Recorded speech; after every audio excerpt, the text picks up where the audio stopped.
family and friends, guys and gals, and non-binary pals.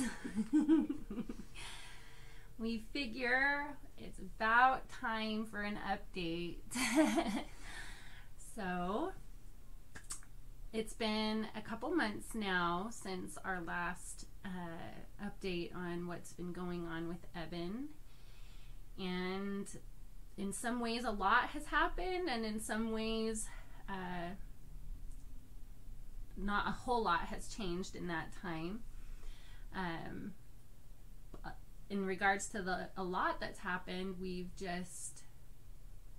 been working a lot. We've had the holidays. We're adjusting to new schedules and new way of being, and doing that with the awareness and knowledge that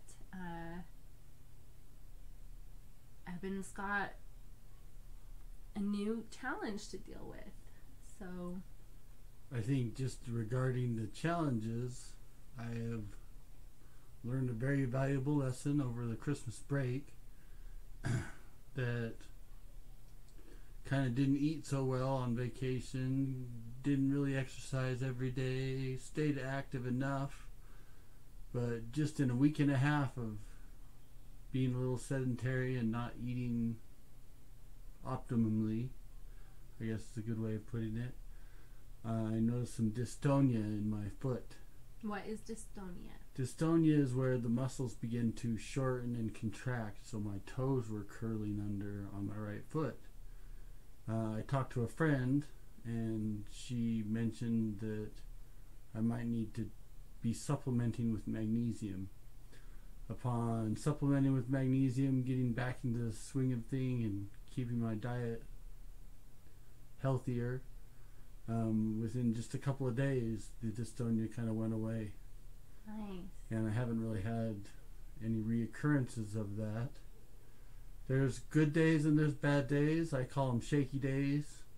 It's been an extra shaky day. One thing that I have done positive with the shake is I've really developed it into my massage.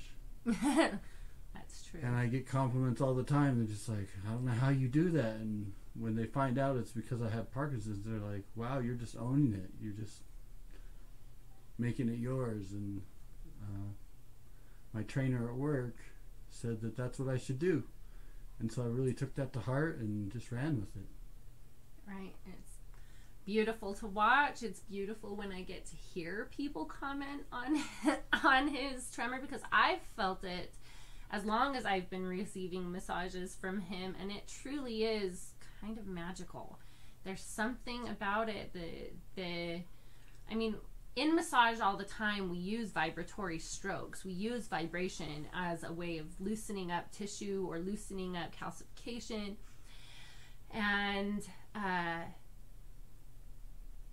but his has just a perfect beat to it, you know, that can't, it's hard to fake it the way that he has it naturally. It's got a healing frequency that it's funny when I have days that aren't quite as shaky, when I go to call on it and it's not there, I'm kind of like, oh, kind of bums me out a little bit. Right. So funny as it is. I do believe that last time we didn't update, if I remember correctly, we were in the process of weaning him off the medication. A quick rewind and a reminder of that. While he was going through the diagnosis process, Parkinson's can't be tested for, so they had to test for a few other things to make sure that those were not what was kind of appearing like Parkinson's. And then they also used Parkinson's medication as a diagnosis tool. So basically they put him on a medication, and if it's starting to make a difference, it's a pretty clear indicator that what he has is Parkinson's. But while on the medications, Evan noticed that the side effects of the medication were a lot worse than his tremor were a lot worse than the symptoms of Parkinson's. And so we know that the nature of Parkinson's, because it escalates from level 1 to level 2 to level 3, 4 and 5, that odds are there will come a point at some point in his life where the symptoms of Parkinson's outweigh the side effects of a medication.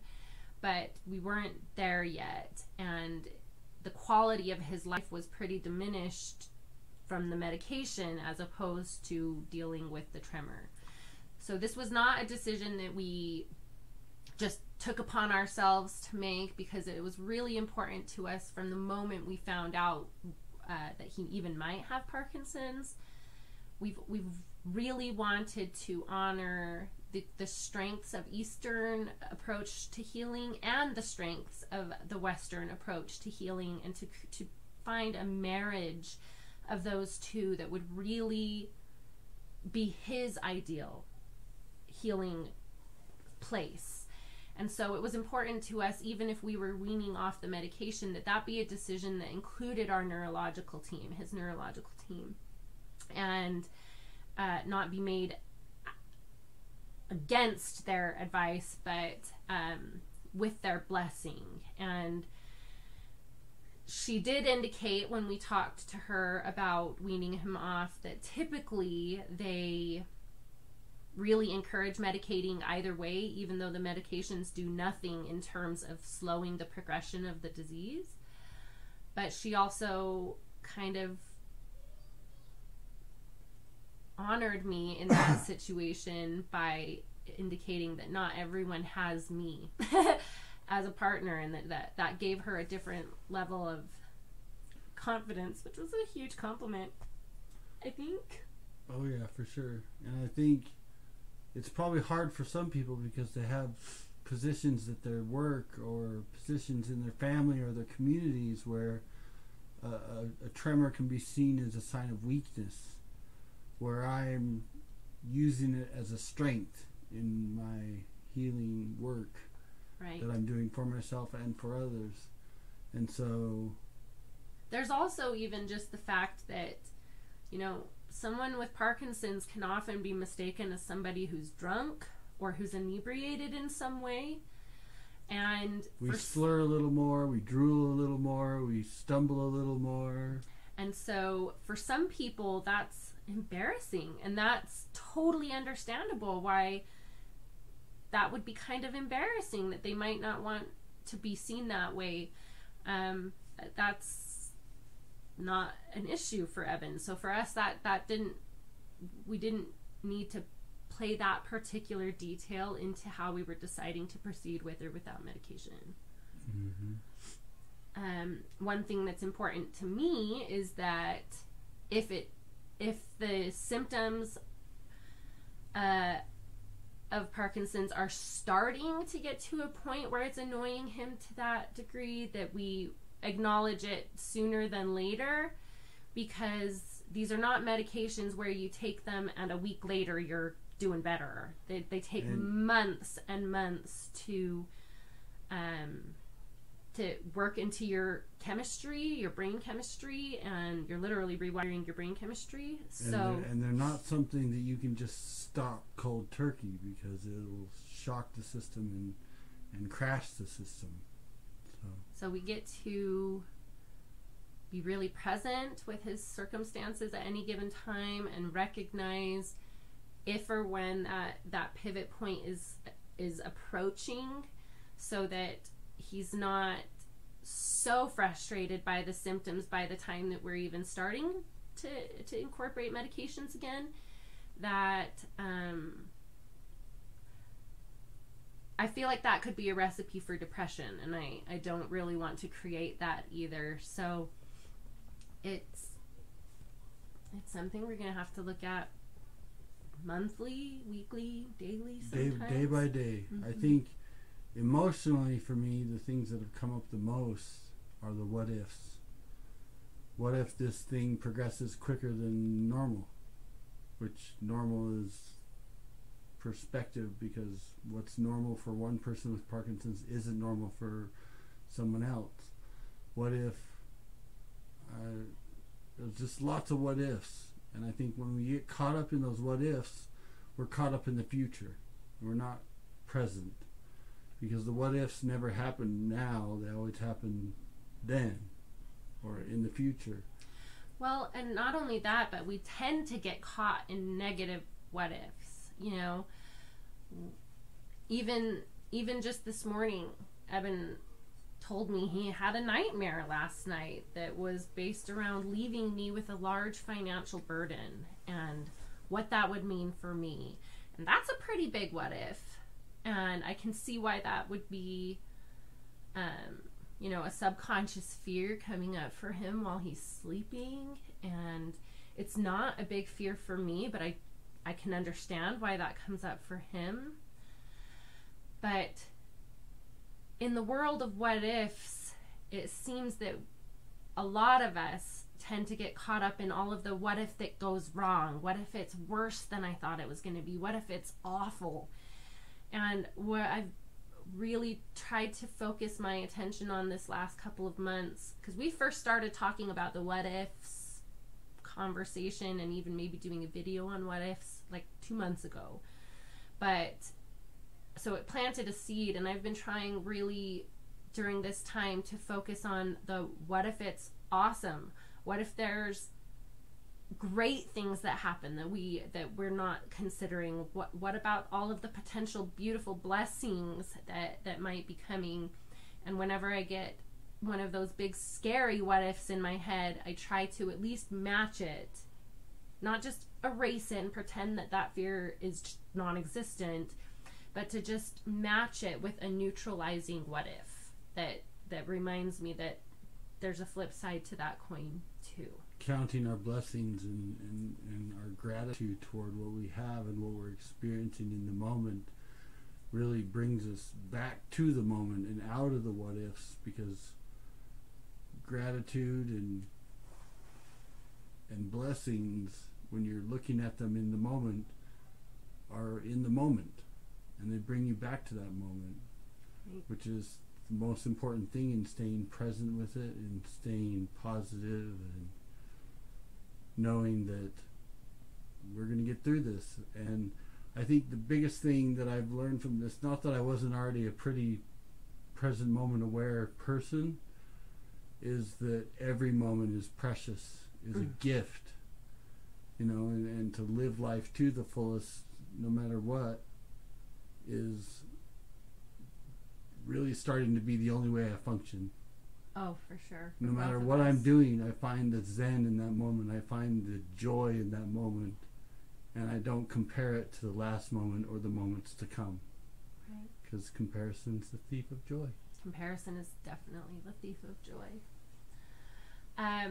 One of the huge blessings, I'm just going to kind of reiterate what he said in terms of, I knew when I married him that our time in these physical avatars together is limited. We all know that in the back of our minds. Every single one of us know that there's only a handful of things that we all have in common. But one of them is that we will all most certainly leave our physical body at some point. And but even knowing that, we all kind of ignore it and kind of pretend that that's not there. Or I shouldn't say we all do, but there's kind of a cultural pretending that we're not all going to die. And this, Parkinson's won't kill Eben. It doesn't kill anyone. Complications from it can. But it has brought it really clearly into both of our awareness how precious and temporary our time is together physically. And while I would never wish this diagnosis on someone, or the pain that we've been really rawly processing, I wish everyone was super aware of how temporary their experience is. with themselves, with each other, because every moment that we have with each other and that we've had these last few months is more precious to us than I think it would have been otherwise if we didn't realize that this big news that is not only, I mean, also with our children, yeah, you know, and with our families, and even though it's COVID, and even our moments by ourselves, with ourselves, even with ourselves, but it just it makes the small things, the simple things, the important things. It's like we all have big events in our life and big goals and big dreams and trips and all these things that we kind of look forward to. But the simple things, the small things, end up being bigger than you think in the scale of everything, and you know, it really points that out directly, without judgment. I mean, I've loved brushing his hair since the moment I met him. Look at this. Look at this. Wouldn't you love to brush his hair? I've loved brushing his hair since the moment we met. But now every stroke, you're so pretty. But now every single stroke is individually precious to me. Every single time that I get to just lean over and rest my face on his shoulder, I'm so grateful for. And, you know, long before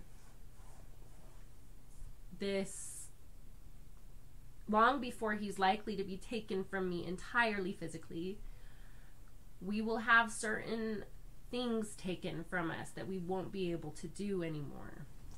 And every time I get behind the wheel of a car and drive, that's a precious thing that most people take for granted. There will come a time where I'm physically unable to operate a vehicle safely.